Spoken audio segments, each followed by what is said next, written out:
I'm entering my 9th year of living in the mountains of Colorado, and boy, what a life changer it has been for me. So I want to walk you guys through my personal experience of what it was like moving from upstate New York, coming out to the mountains of Colorado. And so you guys have everything that you need to consider before actually making the move, because it was certainly a big change for me at the time when I moved 9 years ago.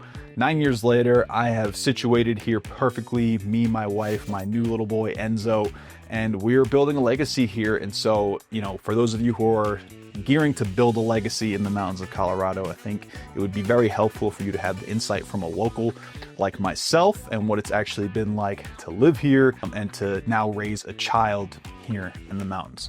So let's talk about what it was like first moving out here. My wife happened upon this place when she was on a road trip across the country along I-70. She just happened to stop off of the viewing area in Frisco, Colorado, saw the mountains, saw the residential development, and her first thought was, wow, people live here. And at the time, I was in upstate New York as a plumbing and HVAC technician.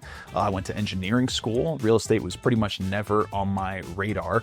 And the reason we ended up settling here was because of her. And I just chased her out here because she is one hell of a partner. And I'm very lucky to have her. Ironically, she was in real estate back in New York, and that's what prompted me to do a little bit of research on real estate. I come to find out that 90% of millionaires have made their money through real estate, so I have this crazy idea of let's invest into a property. The idea was to invest into a single family home back in New York, and instead we decided ultimately to buy a property out here in Breckenridge, a little one-bedroom condo for $360,000, to which our parents thought we were absolutely nuts, but we took the leap of faith, lived in that for a little while, threw it on Airbnb, and it completely transformed our lives. Now, this isn't a story about why you should buy an investment property, because those days have kind of come and gone from a short-term ROI perspective. Really, those investment properties now are good for long-term appreciation. You can kind of look at them as like a forced savings account. Story for another video. Anyway, we're living here in the mountains of Colorado. What is it like? What's our first winter like? So we're in Breckenridge. I'm working as a valet at the DoubleTree. Stephanie's doing ticket sales. We're kind of just living that ski bum lifestyle. First thing I noticed was a lot of snow, like a lot of snow. Especially if you're coming from a place like New York, East Coast, where we just don't get that much snow. It was pretty eye-opening, but it was actually better than East Coast winter. I know what you're thinking, well, Anthony, wait, more snow? How is that better? Well, it's because of the amount of things that there are to do out here, one, and the climate itself, two. So the amount of things to do out here as compared to New York, I mean, way more ski resorts. At least they're more accessible than they were in New York. And because you get all of that snow, the skiing, the snowmobiling, the snowshoeing, the fat biking, the hiking, whatever you want to do, the snow is soft, it's powdery, it's light, it's fluffy, it's fun to play in. And that's something I never really experienced growing up in New York. I mean, we'd have the occasional big snowstorms, but the snow was wet and heavy and slushy, and it was a pain in the ass to shovel. And here, it's really never like that. Maybe a few weeks out of the year, but for the most part, it's very light, fluffy snow. So it's perfect for outdoor adventure. And then second, the climate. The East Coast, as a lot of you know, some of the most brutal winters in the world, specifically New England, because not only do you have the cold weather, but you have the humidity coming from both lake effect, snow, and also the transatlantic trade winds. And so it just makes this like vortex of humidity, and it is just bone-chilling cold. It really blows. I hated the winter growing up, and I told myself for many years that I was going to move to some place like Florida because I just despised the winter, until I moved out here and experienced a dry Colorado winter. Completely changed my perspective, and I'm loving the winter more and more every year as we grow out here. So that has been fantastic for us. The next thing that we noticed was that the cost of living was expensive. At the time in 2017, again, we bought a one-bedroom condo for $360,000. That same condo today is worth almost $700,000, if not more. So it's nearly doubled in price.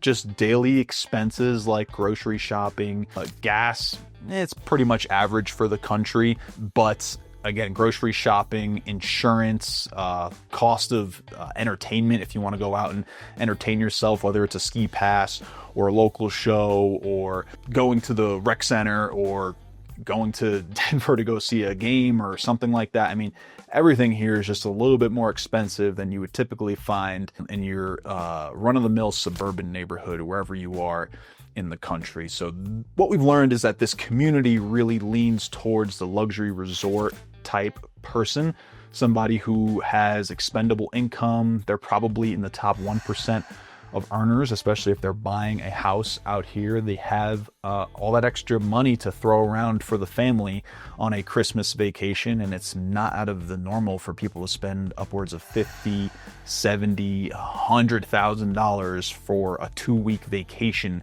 here in the mountains of Colorado, especially if you're talking about a second homeowner, much like yourselves, who are probably own homes in luxury resort communities. It's just not cheap. And you know what? That kind of siphons out those who cannot afford it, and it kind of keeps it more of an exclusive feel, which to us was a shock at first. Luckily, we were able to invest, and selling real estate has been done really well for me, and we've got other Airbnb properties. Maybe it's becoming normal for us, right? But for those of you who are looking to create that legacy out here, it's going to be nothing new for you, right? Higher costs of living, that's to be expected. When you've got more amenities, more things to do, more services, that's definitely to be expected. Now, one of the other things that we learned that was maybe not the best was the mail situation out here. We had to get a post office box because mail wasn't able to be delivered directly to our residence, and it's still kind of like that in our new house in Silverthorne. And what I mean by that is that we actually don't get letters to our residence. We still have to have a PO box for letters, bills, mail, things like that. We do get Amazon packages, however. I'd say about 95% of the time Amazon packages will come to us, but it's not convenient, right? Amazon Prime, where you live, might be a day, might be a couple of hours, might be 45 minutes. Here, Amazon Prime for us is like 3, 4, 5 days at best. If you're getting a package within 3 to 4 days, that is unbelievable. For the most part, Amazon Prime, expect your packages to come a little bit later. I've found that to be kind of a positive, because if I lived in a place where Amazon Prime came in 45 minutes, I probably would have spent tens of thousands of dollars on crap that I just don't need. And so it forces me to be a little bit more resourceful out here. And so I'm not always ordering things on Amazon. Usually I'm shopping local, or I'm just making do with what I have and just taking joy in the simple things like going out for a walk with my late dog, or going out for a walk with the family, or hanging out with friends, or going skiing, whatever it is. I'm just not so focused on ordering things online. Okay, this is a big one. Not something I was prepared for, and as the years go on, I definitely like it less and less, but it comes with the territory and living in a beautiful high alpine place like Summit County. And that is the winters are long, like very, very, very long. And sometimes a little too long. It's not uncommon for snow to start in potentially September, October, and some years we've had snowstorms in early June. So you're talking about almost 10 months of wintry weather. Now, that's not to say that it's just brutally cold that entire time, but that is to say that, come May, you might get like a week or two of that false spring or that false summer where it's like 60 degrees outside. It's great. You've got the bike out, you're hiking. And then the next week, forecast is calling for 10 inches of snow. And you're like, what? It was just beautiful. What the heck happened? And so that's happened a couple of times since we've lived here. Every year is completely different, however. For example, in 2024, we were skiing knee-deep powder the day before Thanksgiving in Vail. This year, I think we've gotten a total of about 13 inches, and it's mid-January as of filming this video. super uncommon. I think this is the worst year for snowpack in Colorado state history. So hopefully it doesn't continue to trend this way, but just know that in most cases, weather, winter weather specifically, will last anywhere from early November, late October, early November, all the way until about mid-May. And that's pretty common for the state. Something I was not used to, because growing up in New York, we had a pretty even 4 seasons. And so winter would pretty much be done in mid-March, and spring would come in April, and it would start to feel like actual spring, where spring here can be very hit or miss. And so if you're not a big fan of the snow, it's probably not a market that I would recommend. But if you are a big snow goer, you love to ski, you love to snowmobile, you love the winter sports, this is the place for you without a doubt, especially because of that dry climate. Another big adjustment for us was the level of activity that your common Summit County local gets into. So obviously I'm not a Summit County local, or I guess I wasn't a Summit County local when I first moved out here. And what surprised me was just how insanely athletic and active everybody in Summit County is. I'm talking 60, 70, and 80-year-olds that are skiing 100+ days a season. They've got defined muscles, they're jacked, their skin looks great, they're super healthy, they're very sharp. It's not something that's very common, maybe where you're from, where a lot of people, when they get into their late 50s, 60s, and 70s, they're sedentary, and the average lifespan for an American is about 78 years old. And so what's great about that is that the average lifespan, according to a recent article that I read, the average lifespan for a Summit County local is 91 years. I mean, when we talk about investments and building a legacy and luxury assets, I can't think of a better asset, legacy builder, return on investment than 15, 16 years of extra life just because you live in Summit County. Anyway, I digress. My point is that people here are incredibly athletic, and they are outdoors 365 days a year. I mean, whatever opportunity they have to be outside, hiking, biking, skiing, fishing, plethora of activities to do here in the state of Colorado. And so people are just incredibly active. And where we come from in New York, a lot of people are sedentary. You see a lot of overweight people. People just aren't about doing outdoor activity. And so that was a complete shock for us. My wife and I were athletic, you know, we love to do things. I was a big meathead back in the day before I came here. I love to go to the gym. I love playing basketball. I love going on the occasional hike. And then coming out here, it was a completely different world, right? You don't see a lot of lunkheads per se, people who are just lifting weights like crazy. It's more that lanky, aerodynamic body style, we'll call it. I mean, you'll see people who are like 6'3", but they weigh, you know, less than I do, 160, 70 pounds, because they're super lanky, which lends itself to the more endurance type sports that you find out here, like long days of skiing, long days of hiking, long days of mountain biking. You really want to be leaner out here. And so, yeah, it's just incredible to see the community out here, how outgoing they are in terms of just like being outdoors and being active. And they're not inside like playing video games or messing around on their computers. Any chance that they have to be outside, they want to be outside. So that's great if you are maybe a novice when it comes to the outdoors, or a novice skier or whatever. You can find your community out here, and people will always welcome you with open arms, which is another great thing about here. People are so nice.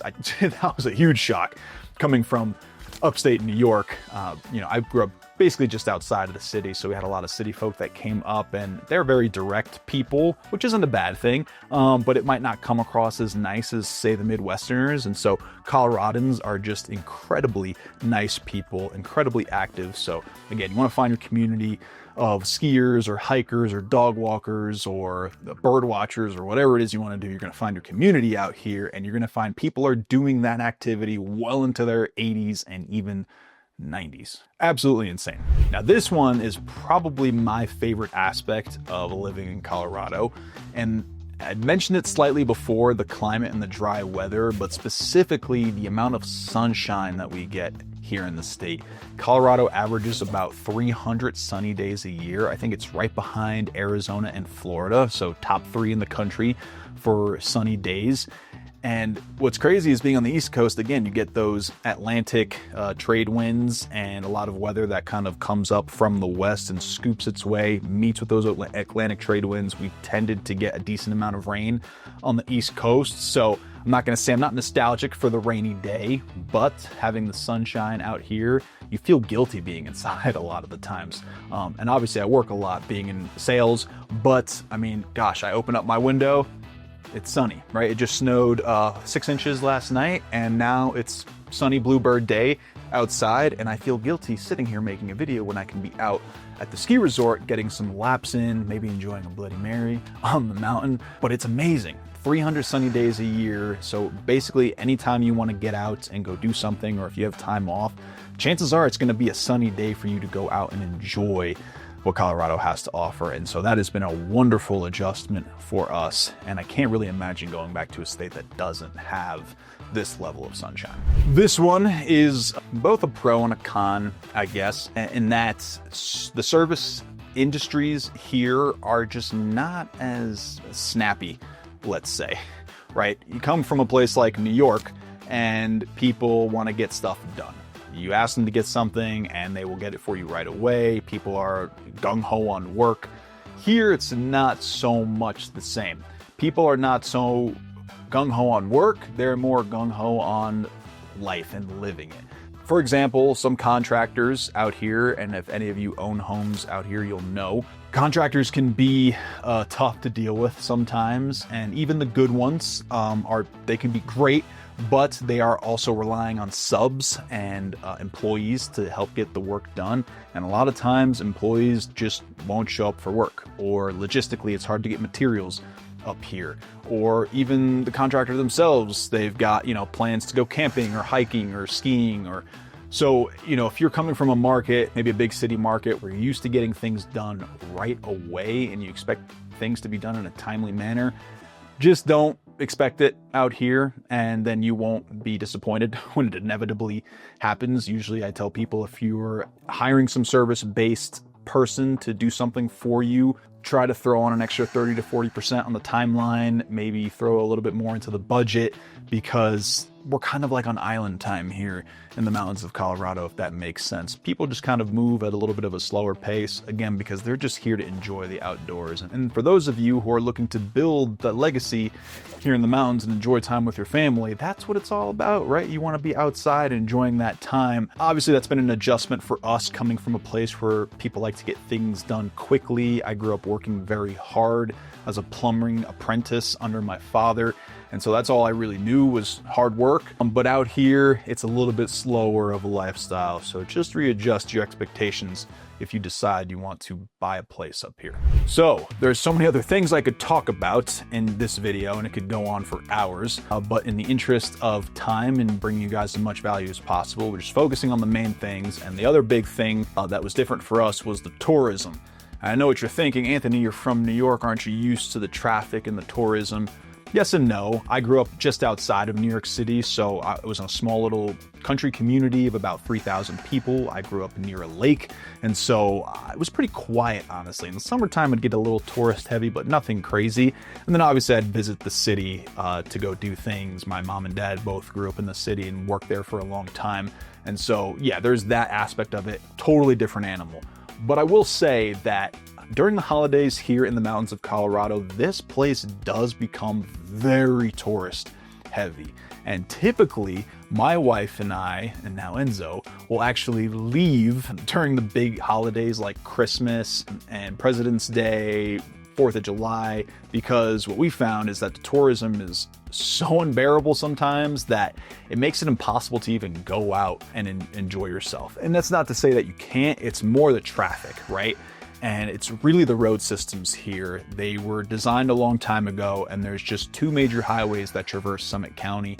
And, on the East Coast, tons of back roads that you can take to go to the same destination. I would have 40 different routes that I knew of to get to the city, because that's just how the roads are developed there. Here, there's 2 roads. So when tourism comes in for the holidays, those roads get jam-packed, and it could literally take you 45 minutes to get from your place to the grocery store. And for reference, that is like a 5-minute drive for me, and I have been in situations where it takes me 45 minutes to get to the grocery store during the holidays. So we've ultimately skipped the holidays. And for those of you who are looking to build the legacy and bring the family out here, honestly, you don't even have to come on the holidays, because if this is a home that you can come to whenever you want, come on the off seasons or middle of the week, I should say, when it's not super busy. But the tourism was definitely an adjustment. I will say it's not as bad as New York City or anywhere close, but it can get pretty treacherous. And the thing that makes it even worse in some cases is the weather out here. If you happens to be a holiday and it's snowing like 3 feet, the roads get crazy, accidents happen, roads get shut down, you can get trapped in your car for hours. Heck, I had a buddy who was going to the Denver International Airport a few years back. He was right at the Floyd Hill corridor, and it was snowing like 2 feet. It ended up being a little bit more humid than normal, and Floyd Hill had completely iced over to the point where nobody could get up, not even if you had four-wheel drive. We're talking that icy. He got stuck at the bottom of Floyd Hill for 17 hours. I don't say this to scare you. I say this to prepare you that being in the mountains, tourism, traffic, bad weather, those days are inevitable. But like I mentioned before, we get 300 sunny days a year. So that's pretty unlikely. Just do some prior planning before you go out and enjoy yourself when you're here. If you're gonna come for a holiday, don't be upset when there's tourism and traffic is keeping you from getting to your house and people are, going crazy because all these tourists are in a new place. They've never been in a beautiful place like this before. There's snow, there's mountains, there's roads that they're not familiar with. It can get hectic. There you guys have it. If you're looking to move from out of state, now you have some kind of perspective of what it's like to do so. And for all inquiries regarding buying and selling real estate out here, what the lifestyle is like out here, even if you just want to chat briefly about what it's like, feel free to call me, text me. I'll pick up. That is my personal phone number. My name is Anthony Soul with Live Sotheby's International Realty here in the mountains of Colorado. I specialize in high-end luxury real estate and building legacies for families so they can actually enjoy their mountain homes for years and generations to come. And hopefully I was able to give you guys a solid perspective on what it's like to live here and move from out of state. Thank you guys so much for watching this week's video. I'll see you in the next one.